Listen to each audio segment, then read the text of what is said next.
Imagine inventing a sport, creating its rules, teaching it to the world, and then watching another country become better at it than you ever were. That's exactly what happened to England. England gave football to the world. But when people think of football greatness, they don't picture London. They picture Brazil, a country thousands of miles away, a country that didn't invent football. Yet Brazil became football's greatest nation. 5 World Cups, countless legends, and a style of play that captured the imagination of the entire planet. So how did it happen? How did a foreign game become part of Brazil's national identity? In 1894, a young Brazilian named Charles Miller returned home after studying in England. In his luggage were 2 footballs, a rulebook, and a passion for a strange game most Brazilians had never seen. At first, football was a sport for the wealthy, played by businessmen, students, and members of elite clubs. It was exclusive, and it was strictly segregated. But somehow the game escaped the matrix. They took the game to the outskirts. Workers began playing it. Children copied it. Neighborhoods embraced it. The sport spread far beyond the people who had introduced it. And once football reached the streets, everything changed. Unlike many European countries, Brazil didn't rely on expensive facilities to develop players. Its greatest academy wasn't a building. It was the street. Children played anywhere they could. Dirt roads, beaches, back alleys, empty lots.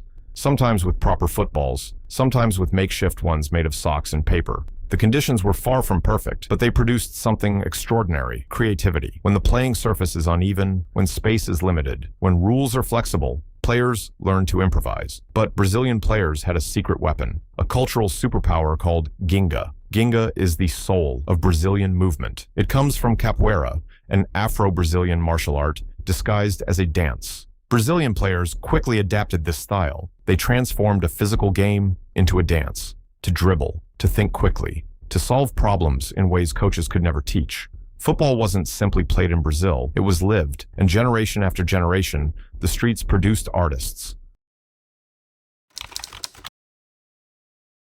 Brazil is one of the most diverse countries in the world. Different backgrounds, different cultures, different regions. Yet football became something everyone could share, rich or poor, north or south, young or old. Football spoke a language everyone understood, and football heroes became national icons. The sport was no longer entertainment. It had become part of Brazil's identity. As the 1950s approached, Brazil was ready to prove its dominance to the world, but instead, disaster struck.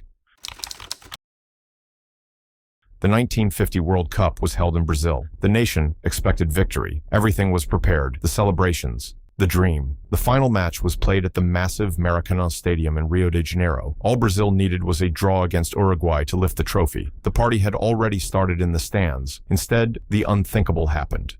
Uruguay scored. Then they scored again. The final whistle blew. Uruguay 2, Brazil 1. The stadium fell silent. Nearly 200,000 spectators stood in absolute shock. For many Brazilians, it felt like a national tragedy. The defeat became known as the Maracanazo, the Maracanã blow, and for years, the wound remained open. But sometimes, greatness is born from heartbreak. 8 years later, at the 1958 World Cup in Sweden, a teenage boy stepped onto the world's biggest stage. He was only 17 years old. Few people outside of Brazil knew his name, but the world was about to remember it forever. With the spirit of ginga flowing through him, the young Brazilian dazzled defenders. He flicked the ball over grown men. He scored unforgettable goals, and he led Brazil to its first ever World Cup victory. The nightmare of 1950 was gone. The tears of sorrow turned into tears of joy. Brazil had finally become champions, and they did it by playing with pure, unadulterated freedom. They were only getting started. Over the following decades, Brazil created a football identity unlike any other. While some nations focused on strength, others on rigid tactics. Brazil became famous for joy, skill, creativity, flair. They called it Joga Bonito, the beautiful game. The world fell in love with Brazilian football. Pelé, Garrincha, Zico, Romario, Ronaldo, Ronaldinho, Neymar. Each generation produced new stars. Each generation added another chapter to the story.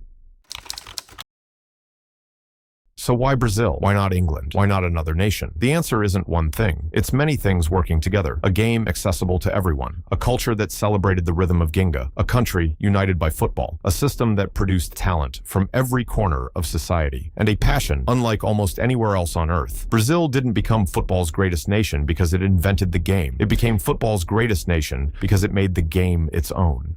Today, Brazil remains one of football's most iconic countries, not because of trophies alone, but because of what it represents. The idea that greatness can emerge from anywhere, that a child playing barefoot in the mud can one day inspire the world. England may have created football, but Brazil taught the world how beautiful it could be. And that is why Brazil became football's greatest nation.